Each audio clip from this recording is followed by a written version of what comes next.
The sleek Gulfstream G650 sat on the tarmac at Miami International Airport, its pristine white exterior gleaming under the Florida sun.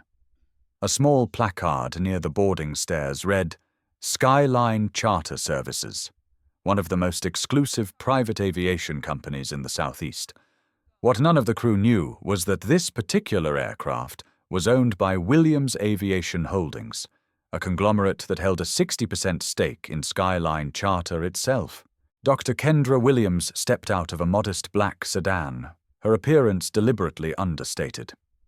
At 42, she had built an aviation empire worth over $2 billion. But today she wore simple dark slacks, a navy blazer, and carried only a leather messenger bag. Her natural hair was pulled back in a professional bun, and she wore minimal jewelry, nothing that would immediately signal wealth or status. Today's flight was a carefully orchestrated test. Using the alias Kay Williams, she had booked this charter to evaluate service quality ahead of a critical contract renewal worth $50 million. The crew had been briefed only that Ms. Kay Williams was a regular customer. They had no idea they were about to serve the woman who ultimately controlled their paychecks. As Kendra approached the aircraft stairs, she noticed the crew's positioning. Flight attendant Sarah Mitchell, a blonde woman in her late 20s, stood at the top of the stairs with her arms crossed. Her colleague David Thompson lingered near the cabin door, both wearing expressions that seemed less than welcoming. "Good afternoon," Kendra said pleasantly as she climbed the stairs, boarding pass in hand. "Kay Williams, I believe you're expecting me." Sarah's eyes narrowed as she looked Kendra up and down, taking in her appearance with obvious skepticism. "Are you sure you're in the right place?" she asked, her tone carrying an edge that immediately set the mood. "This is a private charter. Very expensive." Kendra handed over her boarding documentation, maintaining her composure. "Everything should be in order." Sarah took the papers but held them without looking, her gaze still fixed on Kendra with unmistakable suspicion. "There seems to be some kind of mistake. We'll need to verify this booking." The words hung in the air like a challenge. Other passengers had already boarded. Marcus Johnson, a federal attorney who frequently used this route for business, and Robert Mackenzie, a white businessman in his 50s. Neither had faced any such scrutiny. The pattern was already emerging, and Kendra recognized it immediately. What none of them could have predicted was how dramatically this flight would end, with careers destroyed, federal charges filed, and an entire industry forced to confront its deepest biases. Kendra stepped into the luxurious cabin, noting the cream leather seats and polished wood accents. This was her aircraft, though the crew remained oblivious to that fact.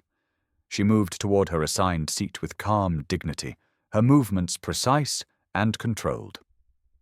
"Ma'am," Sarah called after her, the formality laced with condescension. "I said we need to verify your booking. Please wait here." Marcus Johnson looked up from his laptop, recognizing the unusual nature of the interaction. As a federal attorney who had flown this route dozens of times, he had never witnessed such an extended verification process. He watched as Sarah made a show of examining Kendra's perfectly legitimate documents. "Is there a problem?" Robert Mackenzie asked from his seat, though his tone suggested mild irritation rather than concern for Kendra's treatment. "Just routine verification," Sarah replied to Robert with a completely different voice, warm, apologetic, professional. The contrast was stark and unmistakable. David Thompson emerged from the galley, wiping his hands on a towel. "What's the hold-up? We're supposed to be wheels up in 15 minutes. This passenger," Sarah gestured toward Kendra without using her name, "has some irregularities in her booking documentation." Kendra remained standing, her patience beginning to wear thin, but her exterior still composed. "What irregularities? My booking was confirmed a week ago. Payment processed through our corporate account." "Corporate account?" David's eyebrows shot up. "Williams Holdings? I've never heard of this company. Are you sure this isn't some kind of shell corporation or fraudulent entity? The accusation hung in the air like poison. Marcus closed his laptop, his attention now fully focused on the unfolding situation. As a federal attorney, he recognized the signs of discrimination when he saw them. I can assure you Williams Holdings is a legitimate corporation. Kendra replied evenly. Perhaps you should contact your booking department if there are questions. The booking department is closed. Sarah lied smoothly. And frankly, ma'am, this charter costs $45,000 for 3 hours. Our typical clients are Fortune 500 executives, celebrities, high net worth individuals. Are you certain you can afford this level of service? The question was designed to humiliate, and it succeeded in drawing the attention of every passenger in the cabin. Marcus felt his jaw clench. Robert shifted uncomfortably in his seat, but Kendra simply reached into her bag and pulled out her phone. I have my confirmation email right here, she said, her voice steady despite the rising tension. Everything was processed correctly. Sarah glanced at the phone screen dismissively. Email confirmations can be falsified. We've seen that before. I'm going to need additional verification before we can allow you to remain on this aircraft. What Sarah didn't know was that Kendra had discreetly activated her phone's recording function. Every word, every gesture, every discriminatory action was being documented. At the same time, she sent a text message to her assistant. Conducting service evaluation. Do not intervene unless I specifically request it. The stage was set for a confrontation that would soon spiral far beyond anyone's control. 20 minutes had passed since boarding was supposed to be complete, and the tension in the cabin had grown palpable. Sarah returned from what she claimed was a consultation with the captain, though Marcus suspected I'm sorry, she had but your simply behavior was been stalling for unacceptable. We time. have to let you go. Ms. Williams? Sarah announced, using Kendra's name for the first time, but pronouncing it with obvious disdain. There are serious concerns about your payment method. The wire transfer for $45,000 hasn't been properly verified by our financial department. I paid in full over a week ago. Kendra responded, her patience visibly fraying. The transaction was processed through Williams Holdings' primary business account at J.P. Morgan Chase. I can provide you with transaction confirmations, bank routing information, whatever you need. David stepped forward, his posture aggressive. Look, lady, let's be honest here. This kind of money, these kinds of flights, they're not for everyone. Maybe there was some kind of miscommunication about what you were booking. What exactly are you implying? Kendra's voice carried a dangerous edge now. Marcus stood up from his seat. Excuse me, but I fly this route regularly, and I've never seen a verification process take this long. What's really going on here? Sarah turned on Marcus with sudden hostility. Sir, this doesn't concern you. We have standard security protocols for certain situations. The word certain hung in the air like a loaded weapon. Marcus, as a federal attorney, understood exactly what she meant. Certain situations? What makes this situation different from when I boarded, or when Mr. Mackenzie boarded? Mr. Johnson. David interrupted. If you continue to interfere with our security procedures, we'll have to review your membership status with Skyline Charter. The threat was clear and immediate. Marcus felt the familiar burn of anger that came with witnessing systemic racism, but he also understood the precarious position he was in. One complaint from the crew could indeed jeopardize his access to this essential business route. Robert Mackenzie, who had been observing the interaction with growing discomfort, finally spoke up. Look, I don't know what the issue is, but we're already 25 minutes behind schedule. Can't this be resolved quickly?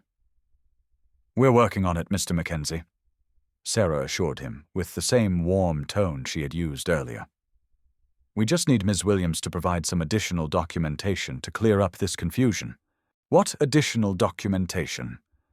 Kendra demanded.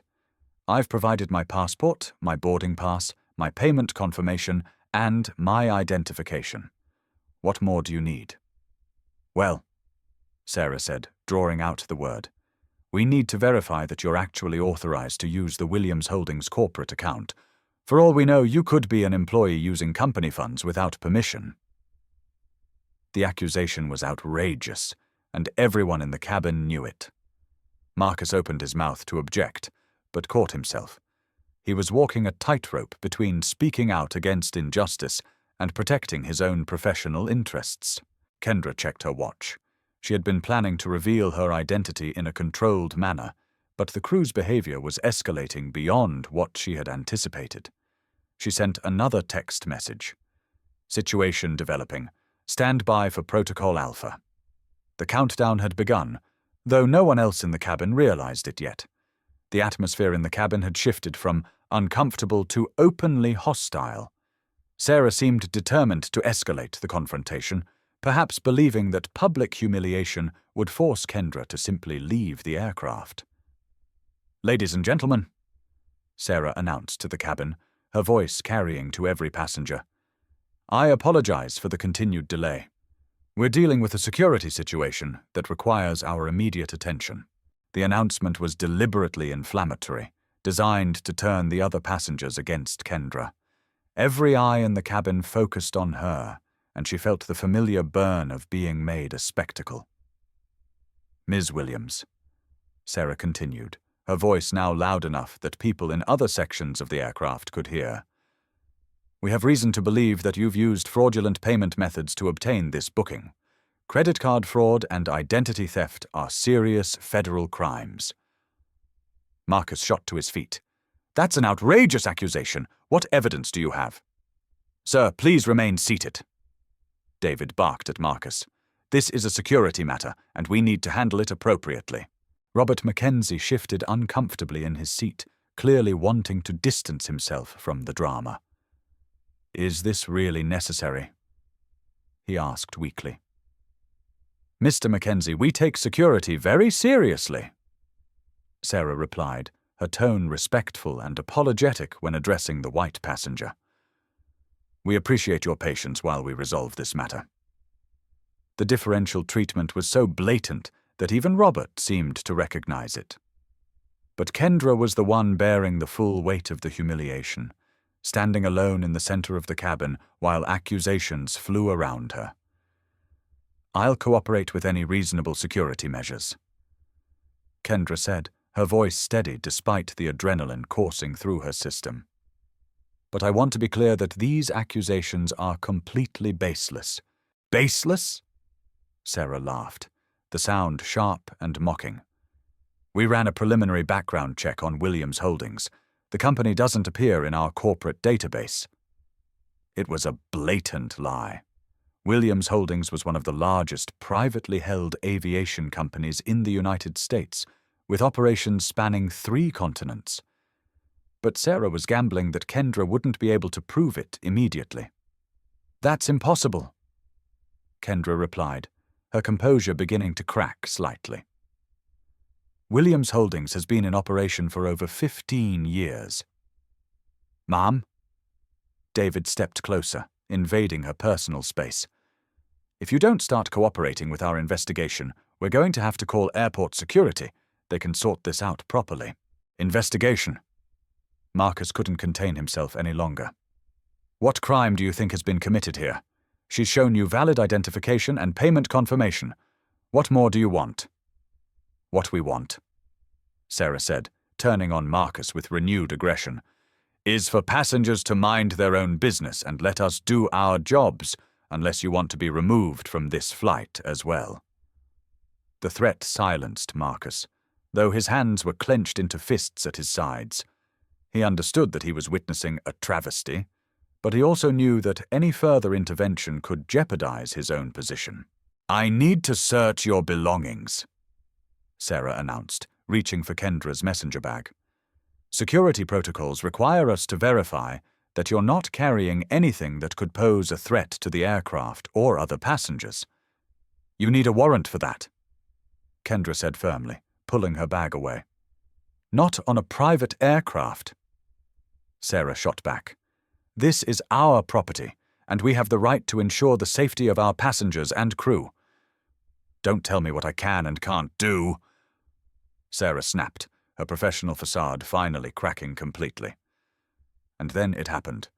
In a moment of pure rage and frustration, Sarah's hand lashed out and struck Kendra across the face with a sharp, resounding slap. The sound echoed through the cabin like a gunshot. For a moment, everything went absolutely silent. Kendra stood frozen, her hand slowly rising to touch her cheek, where a red mark was already forming. Her eyes blazed with a fury that seemed to burn from somewhere deep inside her soul. Marcus jumped to his feet. "Did you just assault her?" Robert Mackenzie stared in complete shock. "This is completely unacceptable." Sarah, realizing what she had done, tried to justify her actions. "She was being non-compliant and aggressive. I felt threatened." "Threatened?" Kendra's voice was deadly quiet. "By what? My questions, my documentation, my very presence?" "You were reaching for something in your bag." Sarah lied desperately. "I thought you might be going for a weapon." "That's bullshit and you know it," Marcus said, his voice shaking with anger. Kendra smiled then, but it wasn't a pleasant expression. It was the smile of someone who had just been handed all the ammunition they needed to destroy their enemies. "I want that assault documented," she said calmly. "Every word, every action.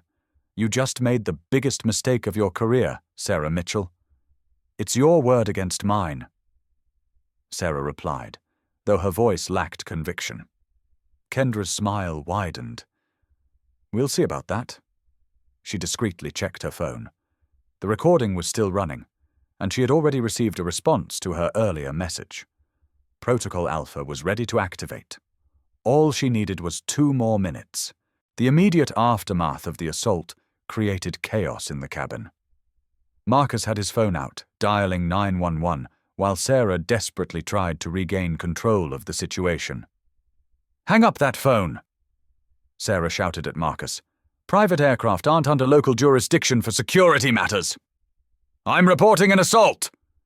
Marcus shot back, his federal training kicking in. "That's a crime regardless of jurisdiction." Robert Mackenzie stood up, his business instincts warring with his moral compass. "Look, maybe we can resolve this privately. Nobody wants this to become a legal matter." "Privately." Kendra's voice cut through the chaos like a blade. "After I've been publicly humiliated, falsely accused, and physically assaulted, I don't think so."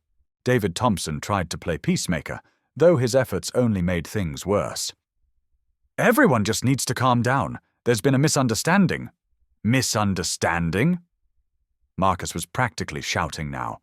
"I watched your colleague assault an innocent passenger. There's no misunderstanding about that." The radio crackled to life as the control tower inquired about the delay. David grabbed the handset nervously.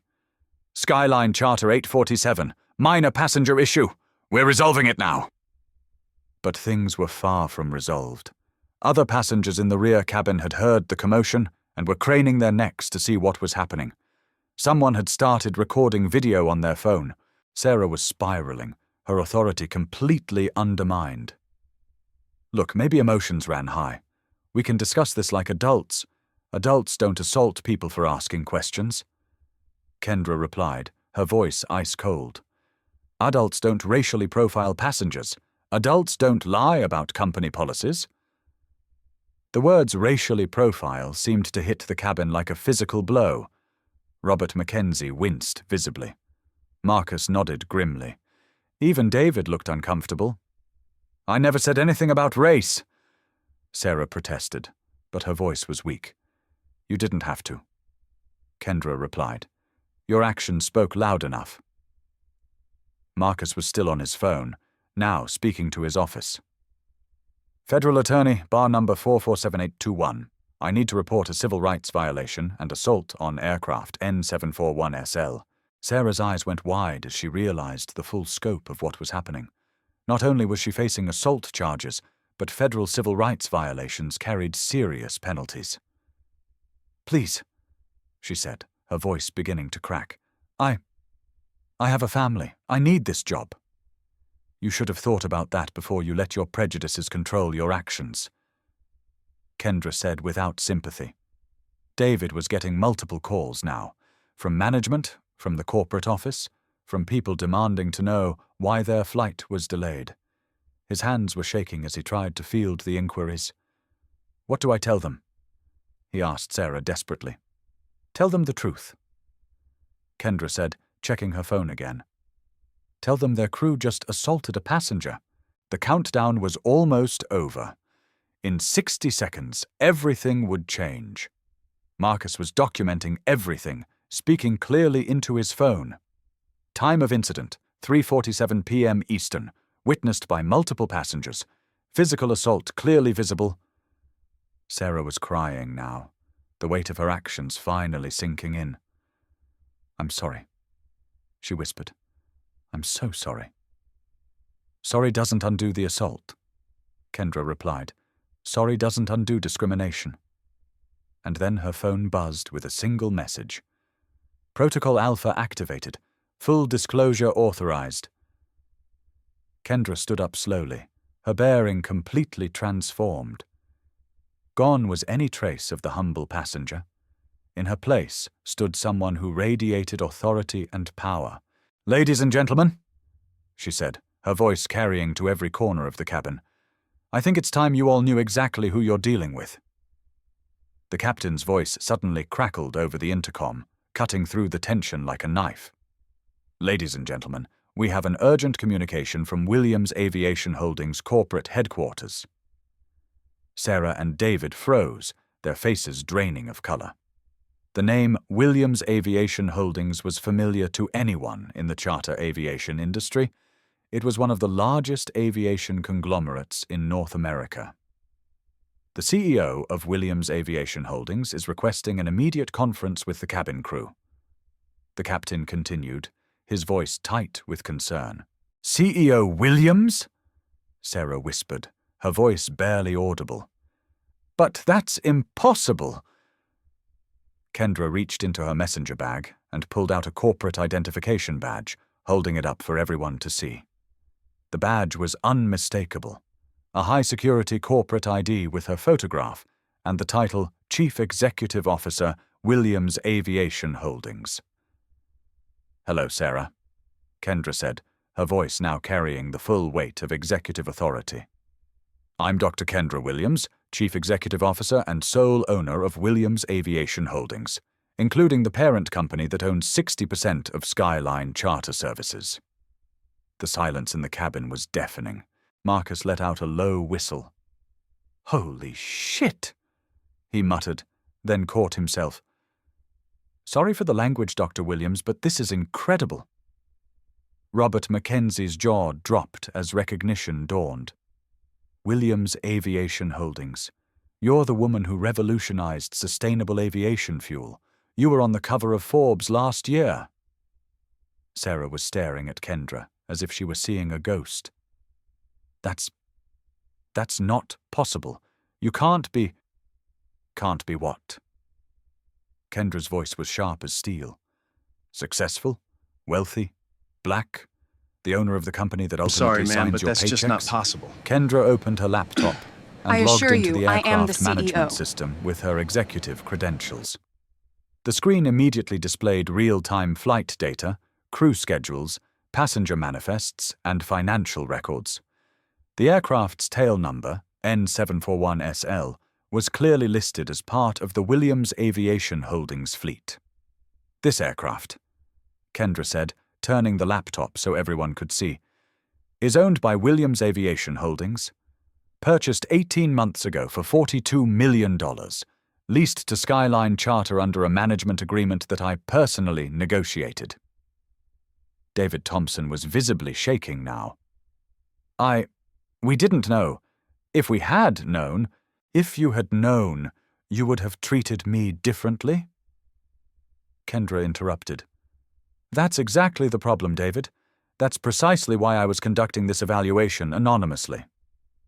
She pulled up employee records on her laptop. Sarah Mitchell, hired 8 months ago. David Thompson, still on probationary status. Both of you just physically and verbally assaulted the person who has ultimate authority over your employment. Sarah collapsed into the nearest seat, sobbing. Please, I didn't know. I would never— You would never what? Assault a CEO, but you'd assault a regular passenger. Kendra's voice was ice cold. The problem isn't that you didn't know who I was. The problem is how you treated me when you thought I was powerless to defend myself. Marcus approached Kendra with obvious respect. Dr. Williams, I had no idea who you were, but your reputation in the aviation industry is legendary. The sustainable fuel initiatives, the diversity programs, you've changed everything. Robert Mackenzie nodded vigorously. Forbes called you one of the most influential people in aviation. Your company's innovations have saved the industry billions in carbon costs. Kendra's phone rang, and she put it on speaker. The voice that emerged belonged to James Crawford, her chief operating officer. Dr. Williams, we've been monitoring the entire flight through our standard recording systems. Our legal team is standing by. Sarah's eyes went wide as she realized that everything, every word, every action, every discriminatory gesture had been recorded and was now in the hands of corporate lawyers. Mr. Crawford, Kendra said formally, please initiate immediate termination procedures for Sarah Mitchell and David Thompson. Gross misconduct, discrimination, and assault. Already in progress, Dr. Williams. Security will escort them from the aircraft upon landing. The transformation in the cabin was complete. What had begun as a routine charter flight had become a corporate crisis of unprecedented proportions. The woman they had dismissed and degraded was revealed to be one of the most powerful people in their industry, and Sarah Mitchell's assault had just become a federal crime against a CEO worth over $2 billion. Within minutes of Kendra's revelation, I'm sorry, the but your corporate behavior was machinery began unacceptable. to move We have with to let you go. devastating efficiency. Her laptop screen showed a live video conference with the Williams Aviation Holdings Board of Directors. 8 stern faces representing some of the most powerful people in the aviation industry. Gentlemen, Kendra addressed the board, her voice carrying absolute authority. You're witnessing in real time the kind of discrimination that exists within our industry. I want this incident to serve as a catalyst for comprehensive reform. James Crawford's voice came through the speakers again. Dr. Williams, we've completed our review of all previous incidents involving these employees. Sarah Mitchell has 7 formal complaints filed against her in 8 months, all from passengers of color. David Thompson has 5. All complaints were dismissed by the previous management. Sarah looked up from her sobbing, horror dawning on her face. 7 complaints? 7 that were officially filed. Crawford continued. We suspect there were many more incidents that went unreported. David's phone began buzzing incessantly. Text messages from friends and family members who had seen the story breaking on social media. Video clips of the incident were already going viral, with Sarah's face clearly visible as she slapped Kendra. My career is over, Sarah whispered. Your career ended the moment you let prejudice guide your actions, Kendra replied, without sympathy. Actions have consequences. The phone rang again. This time it was the regional manager for Skyline Charter. Dr. Williams, this is Michael Harrison. I want to personally apologize for this incident. Sarah Mitchell and David Thompson are terminated immediately, effective now. Good, Kendra said, but termination isn't enough. I want a complete overhaul of your hiring practices, mandatory diversity training for all staff, and implementation of a passenger advocacy program. Absolutely, whatever you require. Another call came in, this time from the FAA. Dr. Williams, this is Deputy Administrator Patricia Collins. We're launching a federal investigation into this incident. Assault on aircraft is a serious federal crime. Sarah's face went white as she realized the full scope of her legal jeopardy. Federal charges? Marcus nodded grimly. Assault on an aircraft is a federal crime, Minimum sentence is 2 years in prison. Robert Mackenzie, who had been silent during the revelations, finally spoke up. Dr. Williams, I witnessed everything that happened here today. If you need testimony for any legal proceedings, I'm prepared to provide it. As am I, Marcus added. In fact, I've already contacted the Civil Rights Division of the Justice Department. This incident needs to be prosecuted to the full extent of the law. The final call came from CNN. Dr. Williams, this is Rebecca Martinez from CNN Business. We'd like to schedule an interview about discrimination in the aviation industry. This story is already trending nationwide. Kendra looked at Sarah, who was still crying in her seat. The whole world is going to know what you did today, Sarah. Not just to me, but to every passenger who couldn't fight back. I have a daughter, Sarah sobbed. She's going to see this. Everyone's going to see this. You should have thought about that before you assaulted someone, Kendra said coldly. You should have thought about the example you were setting. David was frantically trying to call lawyers, but no one was taking his calls. The video evidence was too clear, the witnesses too credible, the crime too obvious. Dr. Williams, he pleaded, isn't there some way we can resolve this? Some kind of settlement? Settlement? Kendra's laugh was sharp and cold. You think money can undo assault? You think payments can erase discrimination? She stood up, her presence commanding the entire cabin. This isn't about money. This is about accountability. This is about ensuring that what happened to me today never happens to anyone else.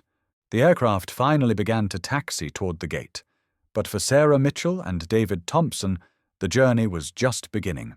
Federal marshals would be waiting for them when they landed. Their careers were over, their reputations destroyed, their futures uncertain. And Dr. Kendra Williams had ensured that their story would serve as a warning to anyone else who might consider discrimination an acceptable business practice. As the aircraft came to a stop at the gate, Kendra took a moment to address the passengers who had witnessed the extraordinary events of the flight. Marcus and Robert listened intently as she spoke, her voice carrying the wisdom of someone who had fought countless battles against systemic discrimination. Today wasn't about revenge, she began, her tone measured and thoughtful. This was about accountability. I was fortunate to have the education, the resources, and the platform to fight back, but countless others don't have those advantages. Marcus nodded solemnly.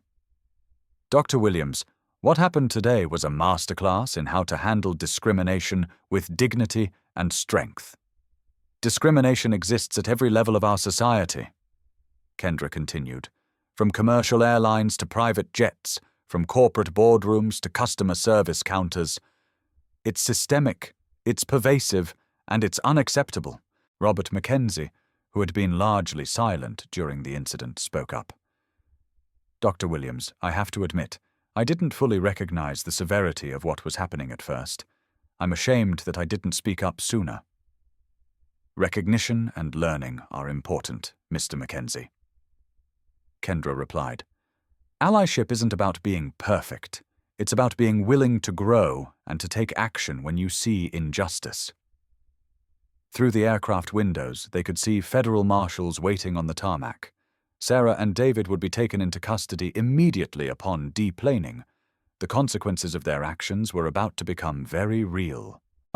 Sarah and David aren't monsters, Kendra said, surprising everyone with her measured tone.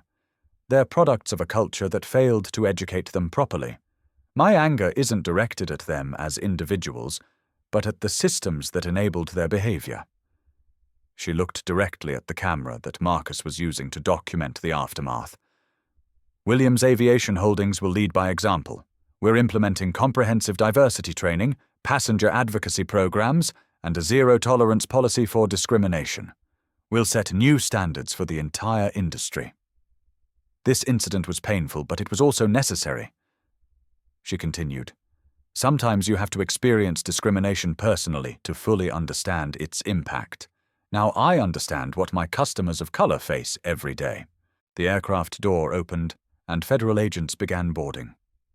Sarah looked up one final time, her face streaked with tears. "Dr. Williams, I'm sorry. I know that doesn't change anything, but I am truly sorry." Kendra studied her for a long moment. "Sarah, you're young. You have time to learn from this experience. I hope you use that time wisely. I hope you become someone who stands up against discrimination instead of perpetuating it." As the agents escorted Sarah and David off the aircraft, Kendra turned to the remaining passengers. "This story will be told around the world. I want it to serve as a reminder that respect and dignity are not luxuries. They're basic human rights that belong to everyone, regardless of race, background, or perceived social status." Marcus gathered his belongings, still shaking his head in amazement. "Dr. Williams, thank you for handling this with such grace. You've given all of us a lesson in leadership." "The real test," Kendra replied, "is what we do next. Will this incident spark genuine change, or will it be forgotten once the news cycle moves on? That choice belongs to all of us." Standing at the aircraft door as the last of the federal agents departed, Dr. Kendra Williams faced the cameras that had gathered on the tarmac. Her message was clear, direct, and powerful. If you witness discrimination anywhere, in your workplace, in public spaces, anywhere in your daily life, speak up. Your voice matters. Your action can make the difference between justice and injustice. She paused, letting the weight of her words settle before continuing. "Share this story if you believe that dignity shouldn't depend on wealth or status. Remember that respect is a basic human right, not a privilege reserved for the powerful." The wind picked up across the tarmac, but her voice remained steady and strong. The next time you see someone being judged unfairly, ask yourself, will I be the person who stands up for what's right? Or will I be the person who stays silent and allows injustice to continue? She stepped down from the aircraft, her bearing confident and resolute. The choice is yours. The power is yours. Use it wisely. As she walked away from the aircraft that had become the setting for a confrontation that would reshape an entire industry, her final words echoed across the tarmac. "Dignity delayed is dignity denied, but courage displayed changes everything." The cameras captured her departure, but the real story was just beginning. Federal investigations would follow, congressional hearings would be called, industry policies would be rewritten, and Sarah Mitchell's assault on Dr. Kendra Williams would become the catalyst for the most comprehensive civil rights reforms in aviation history. 3 months later, the ripple effects of that 37-minute flight continued to reshape the aviation industry. In a federal courthouse in Miami, Sarah Mitchell sat beside her court-appointed attorney, facing charges of assault on an aircraft and civil rights violations. The prosecution had an airtight case: video evidence, audio recordings, and multiple credible witnesses. The defendant's actions, Assistant U.S. Attorney Jennifer Walsh told the jury, represent more than just a momentary lapse in judgment. They represent a pattern of discriminatory behavior that has no place in American society. Sarah's defense attorney had tried to argue diminished capacity due to a stress, but the evidence was overwhelming. The 7 previous complaints against her painted a clear picture of someone who had repeatedly targeted passengers of color for harassment and humiliation. In the gallery, Marcus Johnson watched the proceedings with grim satisfaction. As the key witness, his testimony had been devastating to the defense. "I've never seen such blatant discrimination," he had told the jury. "It was systematic, intentional, and designed to humiliate." Meanwhile, David Thompson had already pleaded guilty to lesser charges and was serving 18 months in federal prison. His cooperation with investigators had revealed a deeper culture of discrimination within Skyline Charter that shocked even seasoned civil rights attorneys. Dr. Kendra Williams had used the incident to launch the Williams Foundation for Aviation Equality, a non-profit organization dedicated to eliminating discrimination in transportation. The foundation had already received over $50 million in donations from major corporations eager to distance themselves from discriminatory practices. "We're not just changing policies," Kendra explained to a packed auditorium at Harvard Business School, where she was delivering the keynote address on corporate responsibility. "We're changing hearts and minds. We're making it clear that discrimination isn't just morally wrong, it's bad for business." The audience of future business leaders hung on every word as she continued. "That flight taught me something important. It's not enough to be successful. It's not enough to break barriers. You have to be willing to use your platform to protect those who don't have a voice." Back in the courtroom, the jury had reached their verdict in record time. "We find the defendant, Sarah Mitchell, guilty on all counts." Sarah broke down as the judge sentenced her to 2 years in federal prison, followed by 3 years of supervised probation. She would also be required to complete 500 hours of community service focused on civil rights education. "Your actions on that aircraft," Judge Patricia Morrison told her, "damaged not just Dr. Williams, but every person of color who travels by air. Your sentence reflects the serious nature of your crimes and serves as a warning to others who might consider discrimination acceptable." The Williams Foundation had also partnered with major airlines to implement the most comprehensive anti-discrimination training program in aviation history. Over 100,000 employees had already completed the training, with surveys showing significant improvements in cultural awareness and sensitivity. Robert McKenzie, the businessman who had witnessed the incident, had become an unlikely advocate for change. "I thought I understood discrimination," he told a conference of aviation executives. "But watching what Dr. Williams endured opened my eyes to how much I had been missing. We all have a responsibility to speak up,